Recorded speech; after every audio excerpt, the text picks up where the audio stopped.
वालेकुम वरहमतुल्लाह। मेरे अज़ीज़ भाइयों और दोस्तों, न्यूज़ जस्सा टीवी के चैनल पर मैं आपको खुश आमदीद कहता हूँ। मेरे नए आने वाले भाइयों से मेरी गुजारिश है कि बराए मेहरबानी मेरे चैनल न्यूज़ जस्सा टीवी को सब्सक्राइब करें, वीडियो को लाइक करें और इसको शेयर भी करें ताकि इल्म की बात दूसरों तक पहुँचे और आपके अजर में इजाफा हो। आज की हदीस मुबारक कुछ इस तरह है। हज़रत इब्ने उमर रज़ियल्लाहु ताला अन्हु से रवायत है कि नबी करीम सल्लल्लाहु अलैहि वसल्लम ने फरमाया, जन्नत को रमज़ान के लिए पूरा साल मुज़य्यन किया जाता है। फरमाया, जब रमज़ान का पहला दिन होता है तो अर्श के नीचे जन्नत के पत्तों से हवा चलती हुई हुरैन तक पहुंचती है और वो कहती हैं,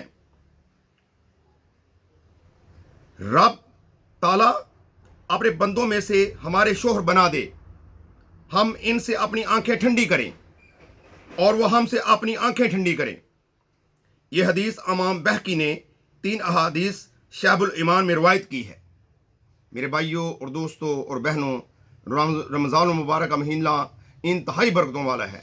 इस महीने की हमें तैयारी अभी से शुरू कर देनी है और अल्लाह से दुआ करनी है, अल्लाह हमें इस रमज़ान की बरकतों से मुकम्मल तौर पर मुस्तफ़ीद होने की तौफ़ीक़ अता फरमा।